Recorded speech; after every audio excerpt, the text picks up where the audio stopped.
This is Real News Media TV, coverage you can trust. Please like, share, subscribe, and hit the notification bell. Select all for daily news updates. Davian Bryan captured and in police custody. Davian Bryan, the fugitive, is suspected to have abducted two girls aged 9 and 13 in Bath, St. Thomas last October, has been captured in a joint search by police and residents in the district of Durham, Portland. Police sources had said Bryan is before the court on rape and illegal possession of firearm charges in Portland before he allegedly fled to St. Thomas. It is also alleged that Bryan attacked a woman in the Durham district earlier this month. The woman was found with her head bashed and was rescued by residents and later hospitalized. On Thursday, March 10, a report coming out of the College of Agriculture, Science and Education that information obtained in respect of the abduction of a female student pointed to Bryan. According to police sources, two female students were walking to Casey's farm about 5 a.m. on Thursday when one of them went back to the dorm to get a notebook. She went missing and an alarm was raised. President of the Portland institution, Dr. Derek Deslands, had told the news, "That is what our information suggests. His parents live on the extreme east of the Case property, and I think they are probably squatting on the Case property, so he would have known the Case property very well. He's from the area and the information we have gleaned suggests that he is the person." However, Superintendent of Police Kenneth Chin, commanding officer for the Portland Police Division, and the Senior Superintendent of Police, Stephanie Lindsay, said the police could not confirm that Bryan was involved. Inmate runs a job racket from prison. A Jamaican prisoner is believed to be the mastermind of a recently discovered overseas job scam in which about 30 persons from several parishes who were promised customer service jobs in the Cayman Islands were scammed of nearly $1 million. The victims had reportedly paid over $30,000 each as a security deposit for the program, while some had handed over money they had collected from persons they were instructed to recruit for the company's unemployment insurance program. According to local police sources, the prisoner placed overtime advertisements in the media for various schemes, including jobs, car loans, houses, among other things that would appeal to low-income and unemployed individuals. Under the insurance program, registered members were required to contribute 5% of their salary monthly, and in the event of job loss, would be paid for a year or be otherwise employed. The company, which operated under the name Employees Corporation of Jamaica at 85 Hagley Park Road in Kingston, had circulated a flyer on social media seeking 30 persons to work in Cayman on work exchange. Work permits, plane tickets, and accommodation were promised. Some victims who had been preparing to leave Jamaica on Saturday had quit their jobs and had taken out loans for the trip. Some even sold their furniture. However, several victims who expected refunds after the trip was cancelled had their world turned upside down after they learned on Sunday via an advisory on Facebook from the Cayman Islands Labor Ministry that neither the ministry nor the Workforce Opportunities and the Residency Cayman were affiliated with Employees Corporation of Jamaica.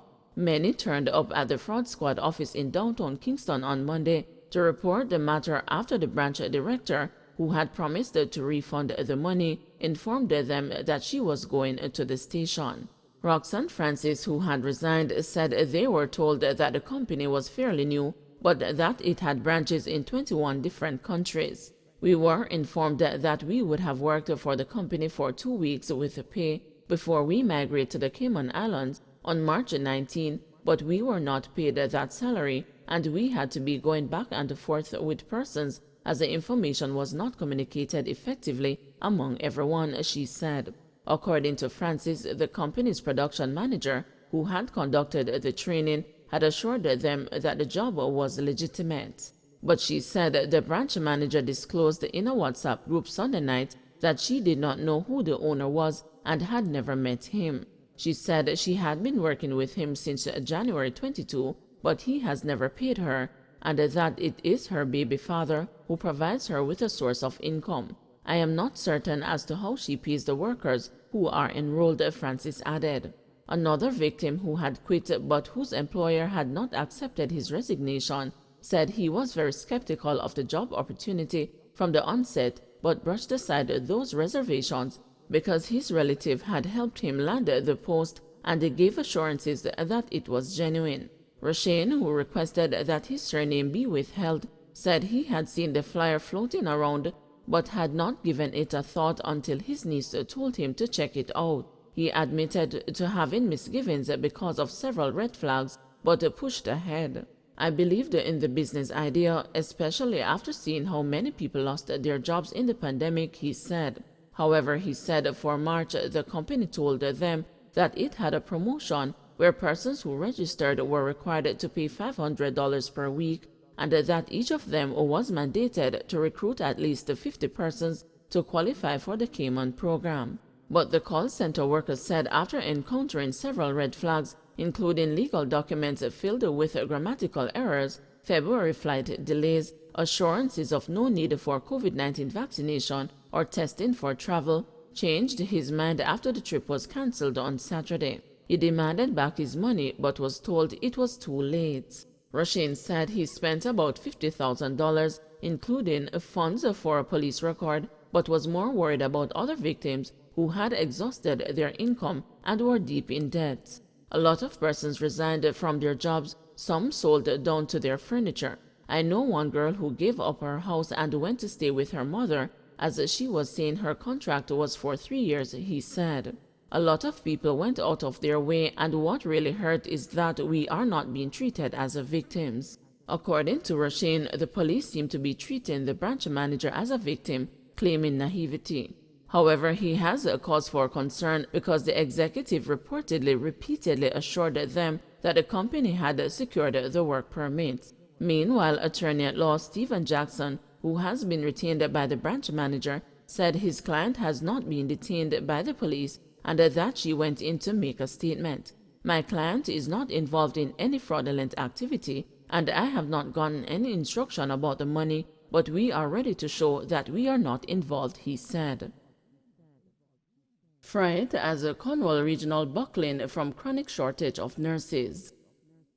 Doctors at the state-run Cornwall Regional Hospital in Montego Bay have expressed the fright at the low levels of productivity there due to a chronic shortage of nurses. The nurses are leaving like flies. They are just flying out, and so we have a chronic shortage of nurses. Currently, we cannot do surgeries in Falmouth at nights without moving mountains because there is not enough nursing staff to run the theater at night. One doctor who was speaking on condition of anonymity told the news. So if you have an emergency and you are from a service like urology or orthopedics where you need the equipment that are in Falmouth, you will either have to not do the surgery or nurses are going to have to be reassigned from Cornwall Regional. Before we had 2 sets of nurses at night, one at Cornwall and the other at Falmouth, the doctor explained. It is frightening because I have to be doing everybody's job and there seems to be no hope of things improving. We have no hope. Not only is this shortage of nurses affecting the doctors at the Type A hospital, but patients are also feeling the brunt of it because there have been a decrease in the quality of care being offered, the news learned. In the accident and emergency unit, waiting time is longer because one nurse is serving 3 areas and sometimes there is no vital nurse. Vital signs are important as the patient comes in because you need to know what it is that their body is dealing with to correctly triage them, the doctor shared. Now, when the A&E officers goes to see the patient and there is no vitals, you have no clue about this individual. Sometimes for 4 hours there is no vitals nurse, which means that everybody who comes into the hospital over that time does not have any vitals unless you clearly look like you got popped down and you go into trauma 1. Tired and overworked doctors are now also being forced to take on the role of nurses to ensure that patients are being properly treated when they show up to Cornwall Regional. If there is no meds nurses, then the doctors have to be administering medications themselves. That usually slows down the process, makes life more difficult, and makes waiting time much longer. Additionally, sometimes there's just 2 nurses on a ward, which means that you are not going to get optimum care for the patients because the nurses them tired and they cannot carry out the full plan. The chronic shortage has also been a problem because it is very frightening now because the rate at which nurses are leaving is much higher.